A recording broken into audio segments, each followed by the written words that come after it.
Yigit tez yordam chaqiruv xizmatida shifokor edi. Yoshi 25 da.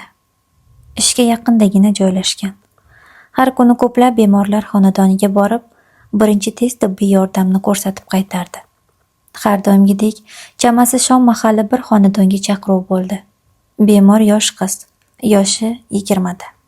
Kuchli qorin og'rig'i. Tez tibbiy xodimlar 13 daqiqada aytilgan joyga yetib borishdi. Shifokor xonadon eshigi oldiga kelgach to'xtadi. Uni sarosimaga tushib qolganini ko'rgan hamshira "Nodir Hamrayevich, sizga nima bo'ldi?" deb qoldi. Nodir xayolni yig'ib hovliga kirdi. Bu tanish hovli. Nodirni o'qimagan, qashshoq deb qizini unga bermagan Bag'ritosh otaning hovlisi edi. Yigit uyga bemor yotgan xonaga olib kirildi. Ne ko'z bilan ko'rsinki, bemor yoshlikdagi armonli muhabbat egasi bo'lgan Laylo edi. Nigohlar to'qnashdi. Tillar kalomdan, yuraklar urushdan to'xtadi go'yo. Nihoyat Nodir o'zini qo'lga olib so'z qotdi. "Xo'sh, bemor, nima bezovta qilyapti?" Hech narsadan xabari yo'q ona ta'riflay ketdi. Kechga borib har kuni ichim og'riyapti deb dori ichib yurgandi. Bugun shu og'riq kuchayib, dodlab yotib qoldi. Kech bo'lganligi uchun qayerga olib borishni bilmay sizlarni chaqirtirdik-da ukajon. O'zingiz yaxshilab bir qarang, dedi yalingan namo. Yigit qizni ko'zdan kechirdi va shifoxonaga olib ketmasak bo'lmaydi. O'tkir infeksiyaga o'xshayapti. Darrov analiz topshirib aniqlashtirishimiz kerak, dedi-yu, "Bemorni tayyorlang", deb ko'chaga chiqib ketdi. Bemorni olib chiqishdi. Onasi ham birga tez yordam mashinasiga chiqishdi. Otasi va akasi ortlaridan mashinada borishlarini aytishdi. Tez yordam mashinasida ketishar ekan, mashinaning old oynasidan yigit ortga qarar. Qiz esa uni kuzatishayotganini sezib, ko'zlarini aybdorona olib qochardi. Yigit derazadan olislarga tikildi va o'tgan kunlar xuddi kino tasmasidek bir ko'z oldidan o'ta boshladi. Nodir va Laylo do'konda tanishishgandi. Shunda Laylo do'kon rastalaridan biriga turtilib ketdi. Peshtaxtadagi mahsulotlarni ag'darib yubordi. Kameradan qarab turgan do'kon xodimi u joyga Nodirni jo'natdi. Nodir darhol tartibsizlikni to'g'rilashga kirishdi. Laylo ham o'ylab ham so'rab ham o'tirmay yordamlashishga tushib ketdi. Laylo uzr so'rab do'konni tark etdi. Laylo ertasi kuni ham maktabdan chiqib, tug'ilgan kun bazmi uchun tort va shamlar olgan do'konga kirdi. U o'sha kuni 16 yoshga to'lgandi. Shunda ortidan "Bugun ehtiyotkorroq bo'ling, yana biror nimani ag'darib yubormang", degan ovoz keldi. Laylo ortiga qarasa, kechagi tartibsizlikni tuzatishga kelgan do'kon xodimi. Ko'krak nishonida Nodir Jo'rayev deb yozilganini ko'rgan qiz, "Bugun unday niyatim yo'q. Bugundan katta qiz bo'ldim, Nodir aka", dedi-yu, xaridlarni davom ettirishga kirishdi.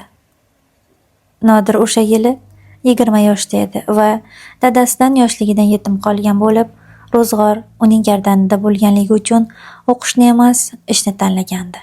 Shu kuyi kunlar o'tdi. Laylo tez-tez shu do'konga kirib turardi. Bir ko'rgan tanish, ikki ko'rgan bilish naqlida yoshlar xuddi eski tanishlardek salomlashib, suhbatlashib turishadigan bo'ldi.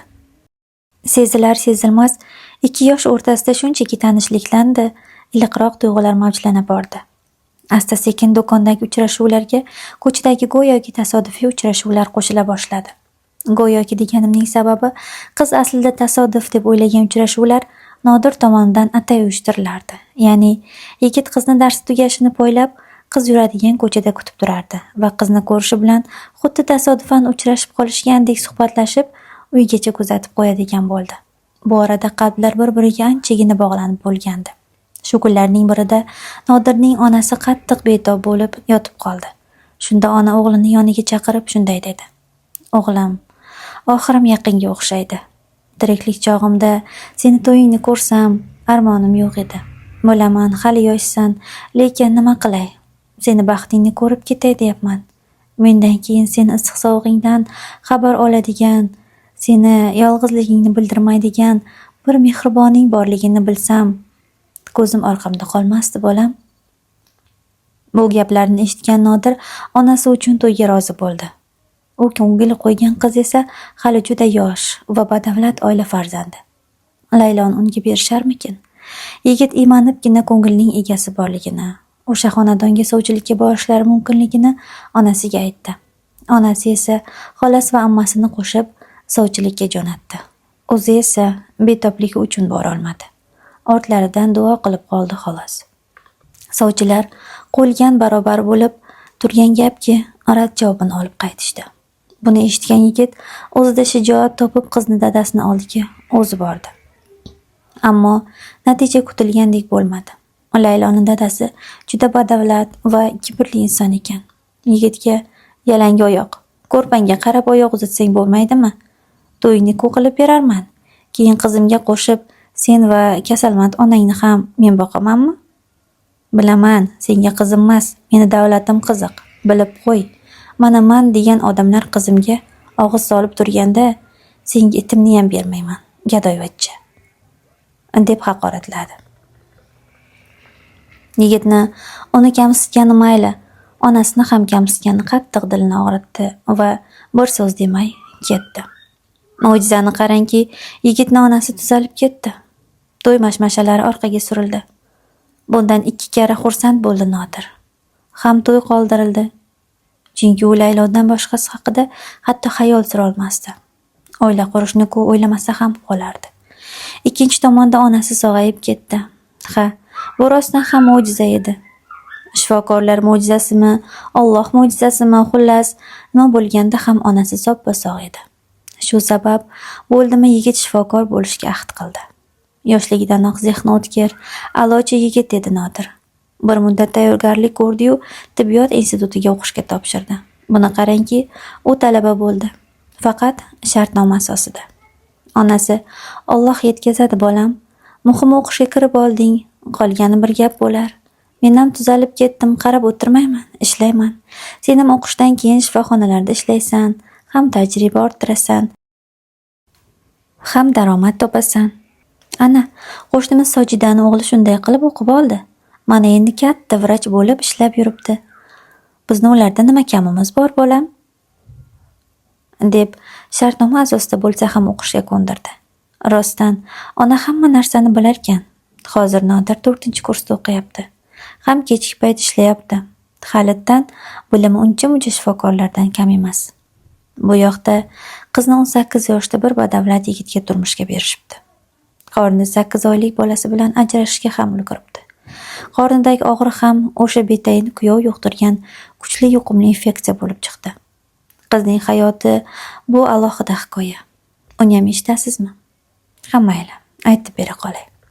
Qizning to'yi juda dabdabali bo'lib o'tdi.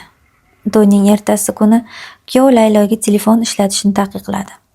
Hayot shu ekan deb ko'nikib, rozi bo'lib yurgan Laylo kelinchakligining 4-kuni to'y suratlarini tomosha qilish maqsadida erining telefonini oldi. Rasm va videolar saqlanadigan papkaga kirganda, to'y videolari yonida eri va bir begona qizning behayo rasmiga ko'zi tushdi. Beixtiyor rasm ustiga bosdi. Ne ko'z bilan ko'rsinki, rostdan uning eri. Boshqasi bilan ishrat vaqtidagi surati va videolari bilan to'lib yotgan telefon qizning qo'lidan tushib ketdi. Dunyo uning ko'ziga qorong'u bo'ldi. Ishonib, hayotini bag'ishlagan kishisining ahvoli shundaymi? Endi u nima qiladi? Ketay desa, hali 4 kunlik kelinchak. Ketmay desa, bunday iflosgarchilikka chidash uchun kuchini qayerdan oladi? Qiz yig'lay nihoyat o'zini ovutishga so'z topdi. Bu to'ydan oldingi sho'xliklari. Hamma yigitda ham bo'lishi mumkin-ku. Bundan buyog'iga men borman. Uni to'g'ri yo'lga qaytaraman. Mendan boshqasini ko'zi ko'rmaydigan qilib sevdiraman, deya ahd qildi. Eriga bu haqda indamadi, ammo Laylo adashgandi. Eri bunday harom xarij ishlarni bemalol ochiqchasiga amalga oshiraverdi. Layloning sabr kosasi to'ldi. Oxir yorildi.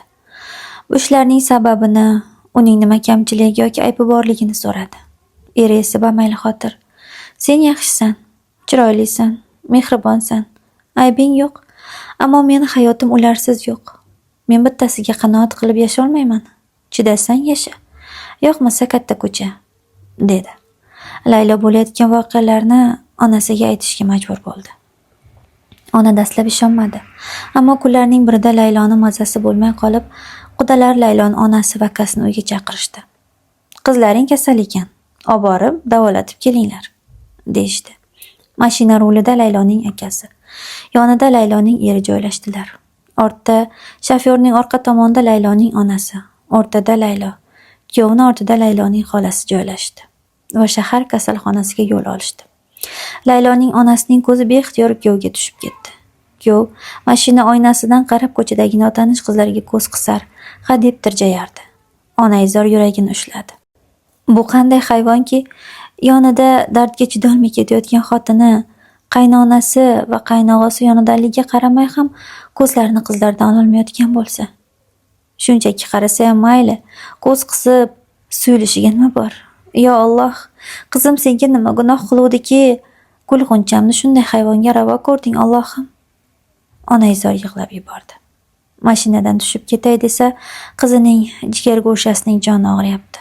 O'tiray desa, kuyovning qiliqlari oshib ketyapti. Onaizor farzandi uchun chidadi. Kasalxonaga borishdi. Qizga qo'shib, onaga ham birinchi yordam kerak bo'ldi. Qattiq stress oqibatida birinchi yurak infarktini boshdan o'tkazdi ona. Kunlar o'tmay qoldi. Ona va qiz uchun. Kunlardan bir kun Laylo onasiga telefon qilib, yoki meni hozir olib ketasizlar, yoki men 3-etajdan o'zimni tashlayman, dedi. Ota-ona, akalar darhol borib Layloni uyidan olib ketishdi. Ajrimga berildi. Tanish bilish, qarindoshlar, bolaga rahmlaring kelmabdi-da, chidamabdi-da, degan ta'nodashnomlariga esa onada kuyovning behayo videolari, yozishmalari, suratlari bor edi. Ketishdan oldin Laylo ajrim uchun kerak bo'ladi deb onasini telefoniga tashlab qo'ygandi. Rostdan har tarafdan yog'ilgan ta'nodashnomlar vaqtida juda oz qotdi ular. Xullas, ajrashishdi. Laylo ota uyiga kelib farzandli bo'ldi. Hali yoshi endigina 20 ga to'ldi-yu, insonlar 50-60 yilda ko'radigan g'am-anduhlarni ko'rishga ulgurdi yoshgina Gulg'uncha. Kasalxonada yotgan Laylo hayotini sarhisob qilar ekan, ko'zlari yoshlandi. Shunda eshik taqillab, Nodir bo'y ko'rsatdi. Mumkinmi? Albatta, javob berdi qiz ma'yus. Tuzalib qoldingmi Laylo? Eshitdim hammasini. Shu yoshingda nimalarni kechirmabsan boshingdan. Kecha o'g'ilchangni ham ko'rdim. Juda shirin bola bo'libdi, dedi tabassum bilan, xuddi eski yillardagidek hazil aralash. Ha, nimasini aytasiz? Juda shirin bo'lgan. Shu farzandim meni butun borlig'im, hayotim, nafasim. Usiz yashay olmayman, dedi qiz. Ha, kim ham farzandidan ajra olardi? Bitta gap aytaman, ko'nglingga olma. Men o'qidim, ishlayapman. Davlatim ham, obro'yim ham joyida. Otang endi yo'q demasa kerak. Hamma gap faqat senda. Bolangga otalik qilmoqchiman, dedi Nodir. Qizning ko'zlarida esa shashqator yosh. Nodir aka, meni kechiring. Endi men hech kimga ishona olmayman. Bir farzandim, bir ota-onam uchun yashayman. Sizga turmushga chiqa olmayman. Meni sarson qilmang, iltimos. O'z baxtingizni toping. Siz hali uylanmagansiz. Men itdekkan oshman. Endigina hayot zarbalaridan bosh ko'tarib, qayta yashashni o'rganganimda hayotimni yana ostin-ustin qila olmayman. Endi bitta o'zimni emas, farzandimni hayotiga ham javobgarman. Uni hech kimga xafa qildirib qo'ya olmayman. Meni kechiring. Endi keting, iltimos, dedi Marjon ko'z yoshlari yuzlari va lablaridan dumalab tusharkan. Nodir Layloni nima demoqchiligini chin dildan tushundi, chunki Nodirning onasi ham Nodirga begona ota ravo ko'ra olmay bir ko'z bilan farzand o'stirdi. Bu hislarni yaxshi tushunardi u. Nodir o'sha kuni kasalxonadan va Layloning hayotidan butunlay chiqib ketdi.